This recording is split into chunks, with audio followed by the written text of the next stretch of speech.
Well, folks, this truck looks familiar, and yeah, it is. This is Darwin Gilmore's truck. He's the Dean of Workforce here at Chipola College.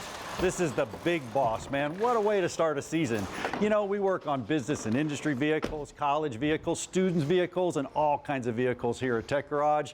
But, boy, we got the big boss this season. What a great way to start. Darwin, what's going on? It looks like a fairly new pickup truck. Thank you. It does look pretty sharp, doesn't it? It does. It's running kind of tough. It's got some sketchiness to it, running rough. Sketchiness? I'm sure we can. Give me the keys. I got the best crew in the business here at Tech Garage. We'll handle it. No worries at all, especially for the big boss, somebody like you. And you guys join us today on Tech Garage. This new season starts right now.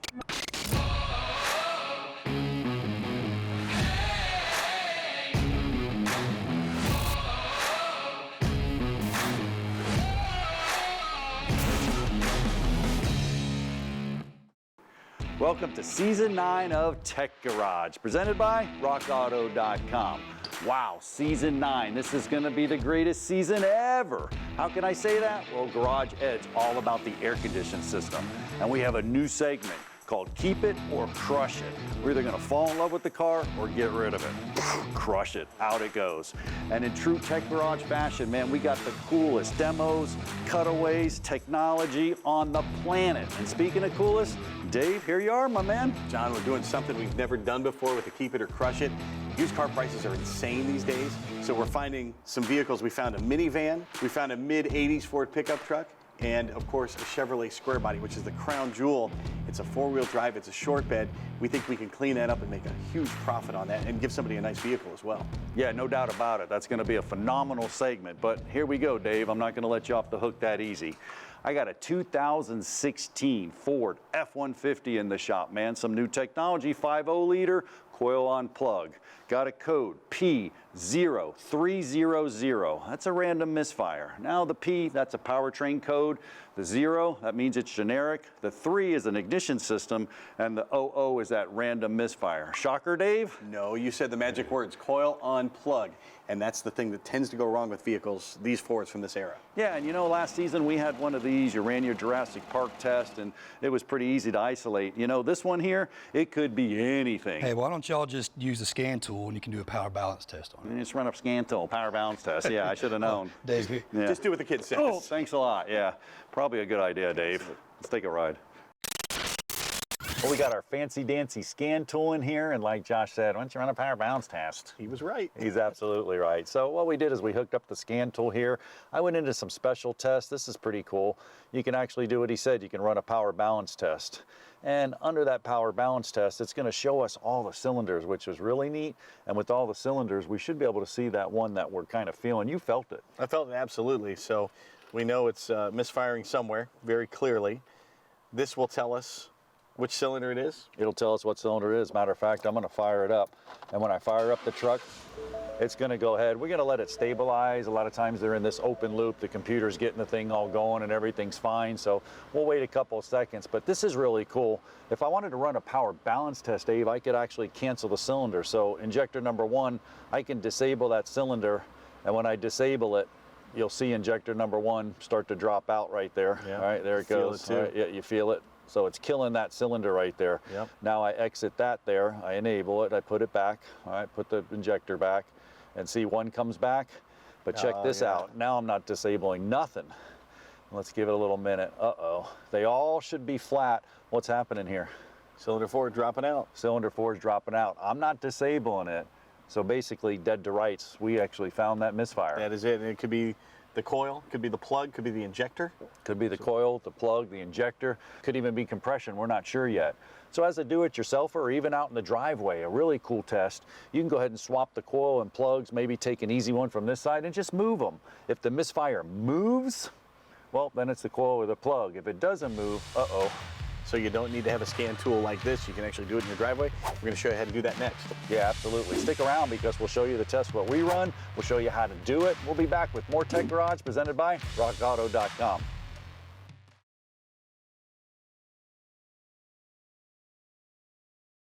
Tech Garage, presented by RockAuto.com, is brought to you by Magic Creeper, the most versatile creeper ever, and by RockAuto.com, all the parts your car will ever need. Well, welcome back to Tech Garage, presented by RockAuto.com. Well, we have Darwin Gilmore, the Dean of Workforce here at the college, back with us. Darwin, you're a little bit early, my man. We're not done yet. I need my truck, brother. How soon are we talking? Well, I'll tell you what, Dave's found the actual Misfire. Dave's good like that. But you know, Rock Auto hooked us up with a bunch of coils, all 8 of them in spark plugs. So your truck's going to be good for 200,000 more miles. You're not going to have any more issues. Now, you're running errands and stuff, this business industry partnership. Tell us a little bit about it. What's going on here? You know, the skills gap is such a problem, and you've proven that business and industry partnerships work and work well. Our partnership with Rex Lumber teaches them how to work on hydraulics, pneumatics, motors, PLCs. These things are a necessity to make an automated factory work. We also have a business and industry partnership with the state of Florida, the Arson Group, where we're building a unit that helps dispose safely of explosives. Another one I'm thinking of, construction. We have recently finished our first program with Habitat for Humanity, where we built a house from the ground up with our instructor, with our students. And you know, the apprenticeship we're about to launch with the Law Enforcement Academy and a local agency is going to be groundbreaking for us. So yeah, we got stuff to do. We're in a hurry. Yep. You know, at Tech Garage, we're all about business industry partnerships, but we better get your truck finished. I know Dave's chomping at the bit, so why don't you get those parts over to him?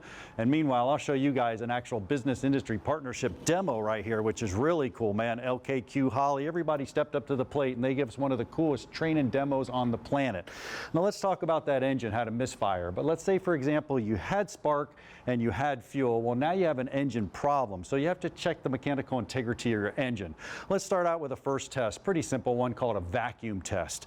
So what I did here is I took the gauge and I hooked it up to a vacuum source. And what I'm going to try to do is I'm going to try to run this motor. And when I run the motor, watch the gauge. We'll see if we have vacuum here. And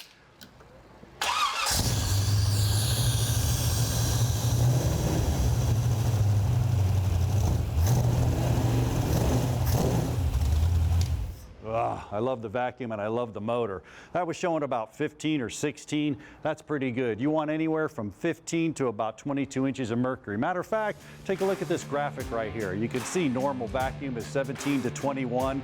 Low vacuum can be anywhere from 5 to 10. Steady vacuum, but low. Check the timing. You got a vacuum leak there. If the gauge is flicking or fluctuating, a lot of time that's an actual valve issue. Or if you hold it to 2,500 RPM and it slowly drops to 0, well, then you have a clogged exhaust. So you can check that, or a catalytic converter. That's the first test. Now the next one you want to do, it's an actual compression test, and I can demo that for you as well.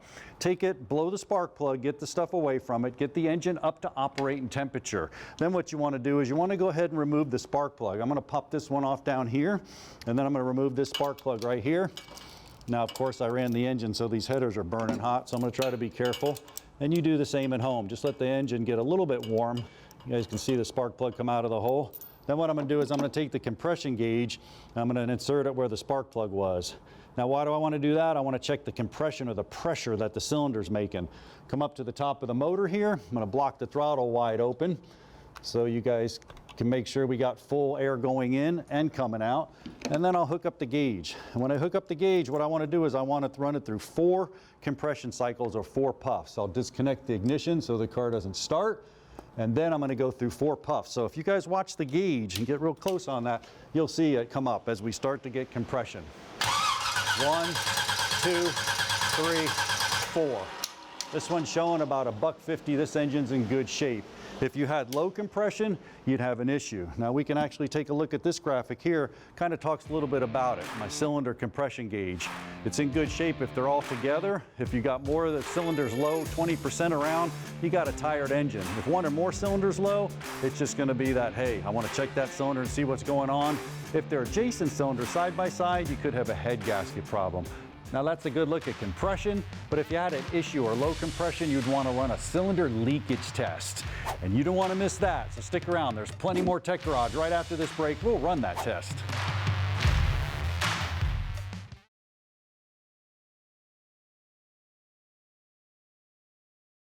Welcome back to Tech Garage, presented by RockAuto.com. Now, before the commercial break, we saw compression and how to make those readings. But I want to take it a little further before we get into the cylinder leakage test. You know, if you had low compression, you can run what's called a wet compression test. Take some oil, squirt it into the cylinder, and when you squirt it in the cylinder, rerun the test. If compression comes up, you have bad rings. Why is that? Well, the oil's taking the place of those rings and it's going to raise the compression for a few puffs, and you can isolate if you had bad rings. Now, why do you even want compression? Well, you know, you need to squish that fuel and that air mixture to make a good explosion. So your engine needs about 90 psi compression.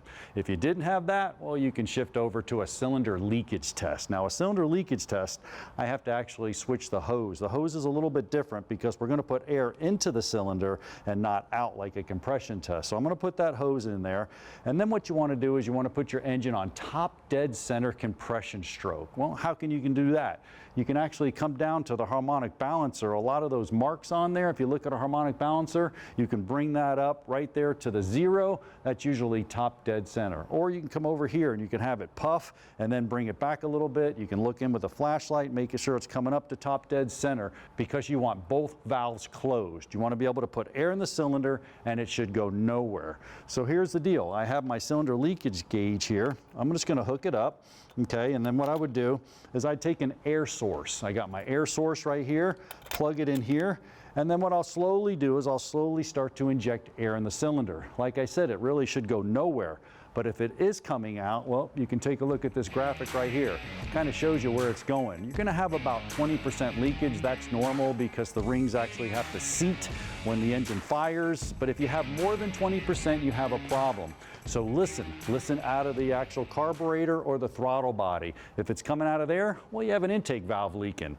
If it's coming out the exhaust pipe down there all the way in the exhaust, you got an exhaust valve leaking. If you take the dipstick or the oil cap off and it's coming out there, well, that's because the rings are blowing by and the crankcase is filling up with that air. You have bad rings. Now, this is pretty cool. If the adjacent cylinder or you have bubbles in the radiator, that means you have a blown head gasket. Well, now you can check the mechanical integrity of your engine. Let's switch gears a bit. You know, this season, Garage Ed's all about the air conditioning system. And Josh, well, he's getting us rolling.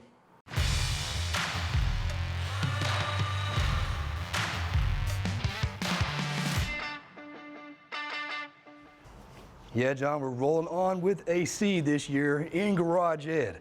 Each segment is going to be dedicated to air conditioning. We're going to teach you how it works, why it works.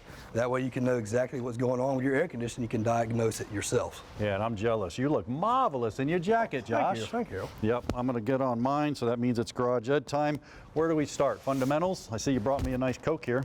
Yeah, let's start with the fundamentals. I got you a nice cold Coke. Yeah, it's cold. It's actually cold on my hand? No, not really. Actually, heat is transferring from your hand to the glass, so it's not really cold. Ah, so we're starting some principles here.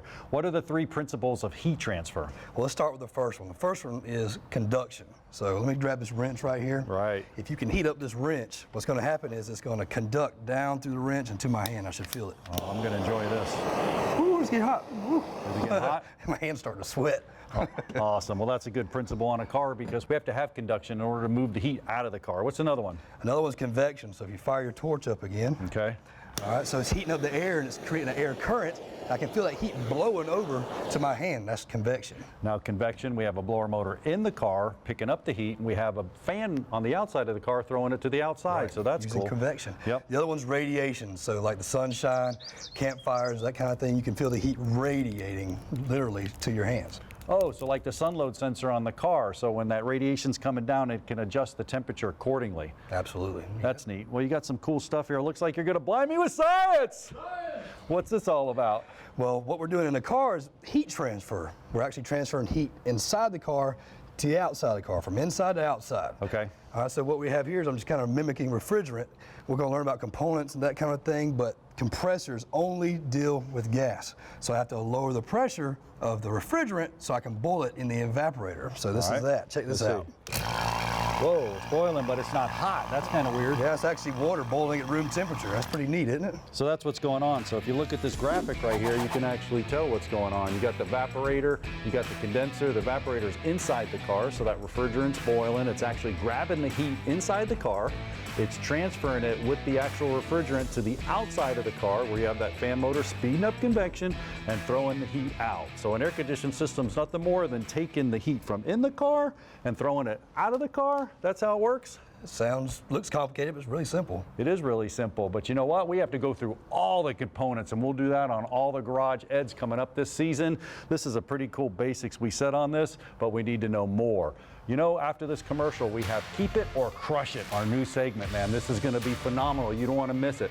We'll check in with Dave and Tom at the Rock Auto desk, make sure that they have the parts so we can keep all these cool cars. So we're going to run to commercial, but Josh, I'm going to run home first and tell my mama she was wrong. If I open up the door, I'm not letting the cold out. I'm letting the heat in. I don't know if I tell her. I would, and she'll probably smack me. You guys take a short break. We'll be right back with more Tech Garage presented by RockAuto.com.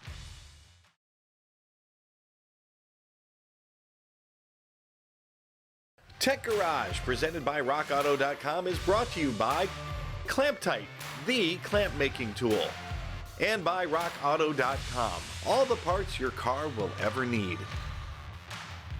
Tech Garage, presented by RockAuto.com, rolls on, and you're going to love this segment. This is something we call Keep It or Crush It. That's right. We have some vehicles out there, Tom. We're going to decide whether we're going to try to maintain them and maybe flip them, maybe keep them, or if they're a lost cause and we're going to have to crush it. The vehicles we have out there: 07 Nissan Quest minivan. We've got an 87 Ford F-150, a classic Chevy K10 truck that we think we're going to keep, and a 2010 Scion. So how can you use RockAuto.com to decide whether you're going to keep these cars or get rid of them? Well, you can look over the vehicle and see things it obviously needs, like rusted out body panels and new brakes, new shocks, and just start putting those in a cart and then see what the total is. And then I would take that amount and add it to the purchase price of the vehicle and see what that total is, and then see if you could take that total and buy an equivalent vehicle. And I'm guessing you won't be able to. If you buy a $3,000 used car and put $2,000 worth of parts in it, you have a $5,000 vehicle and you can't find an equivalent used vehicle that costs that much. Especially if it's like a minivan and the trucks, it's like if you need to haul 7 people, you need a work truck. A new pickup truck starts at $50,000 an hour or whatever, so you can put a lot of parts in that. Well, RockAuto.com has all the parts your car will ever need, and at reliably low prices, which is really important in today's environment. Speaking of environment, it's blazing hot out there. John and Josh are out there. I'm going to go join them. Well, before we get to the vehicles behind us, let's talk about that F-150. Josh, you put the coils, the spark plugs all the way in it, all the way around. What did you find out? Hooked up the scan tool to the Ford and went through the thing, got to the power balance test. Looked at that graph. I mean, it's a straight line, man. There's no bouncing around. Looks really good. Yeah, that graph was nice and straight before it was dropping out to 4 and 6, and you can see it go right across the screen. So good job. That car's done. Well, let's get to the segment y'all been waiting for. This is Keep It or Crush It, man. And we got some vehicles behind us. We're going to talk all about keeping them or crushing them. Dave, there's a lot to it when you flip vehicles. Well, yeah, and it's becoming more popular because used cars are so expensive these days. New cars are even more expensive, which makes the used cars more appealing. So a lot of folks want to keep the car that they have for a long time, as long as they can, or as we're finding out, flipping it is also a good little side thing. You make a few extra bucks and help someone get a nice car. So let's talk about our flips back here, Dave. Let's start with contestant number 1. This is really cool. Contestant number 1, we've got a great variety, and this one is a 1984 Chevrolet pickup. It's a square body, more and more popular, and we found it with a manual transmission, 4-wheel drive, and the short bed, which is almost impossible to find because back in those days it was just a truck and people used them and abused them. Well, now the Gen Xers want these vehicles because it's what we grew up riding in. We bought it for $800. It was a barn find, truly a barn find. $800. All we have to do is get it running, and we get like $8 grand for this thing. And if we want to go to the next level and fully restore it, these things are getting between $40,000 and $50,000. So yeah, super rare vehicle. So we are keeping this one. Yeah, we know this is an automatic. I personally love that truck, but let's move on. This is a 1987 F-250. Kind of the theme of the trucks. I mean, trucks are super expensive, but you know, this one, we'll check the mechanical integrity of them as we start getting into the season. We paid about $1,000 for it. Looks like this one may be a flip, or we'll keep it. We'll see how it works out. Now, Josh, I know you're all about a van van. We actually have a 2007 Nissan Quest. What about the van, man? And I'm a fan of the van, man. The reason is I'm a family guy. I have some kids, drive around. A lot of people out there have kids as well. So this thing, it looks kind of dented up and stuff, but we'll see. Hopefully it's going to be a keep it. I don't want to crush it. Hopefully we can be able to keep it and get it to work out. Last but not least, we got a Scion here. We got, or you got, I should say. Yeah, this is. And wow, Dave, I'm crushed, man. I thought you did a little more research on this one. Well, the guy said this ran, and I thought maybe with the hood being beat up the way it is that I could get a good deal on it, and I did. He said it ran. Well, here's what we got. Oh, it runs, but hey, Benjamin, go ahead, fire it up. Ooh. That's good. Yeah, it's going to run, but not for long. That knock, that is a dangerous situation. Sounds like a rod knock really deep in that engine. You could rebuild it, but $100 an hour, you're talking about 20 hours, that's $2,000. You can put a motor in, that's $3,000. $3,000 on a car. Not a good idea. The Blue Book value is only about $2,000. And clearly on this one, I made a mistake trusting somebody at his word. So, John, I think we're going to crush it. We're going to crush this one? Josh, we're going to crush it! We're going to crush it! Woohoo! Oh, he's going to crush it. Oh, boy. Well, I'll tell you what, this has been a phenomenal start to the season, Dave. The Garage Ed with the AC fundamentals, this is going to be real good. We got our flippets, and we nailed it with that F-250. I think it's going smooth as ice, brother. These flips are going to be great. Once Josh is done with this, we're going to start working on these vehicles. And in the coming weeks, we're going to show you each of these vehicles and what it's going to take to get them back up and running. Yep. And do not forget, send us your email questions at feedback@techgarage.tv. Yep, we'll see you next week. That's enough of this mess. That worked out good. We could not do Tech Garage without production assistance from Chipola College in Marianna, Florida. Chipola was founded in 1947, and it was recently ranked among the top 3 community colleges in the United States.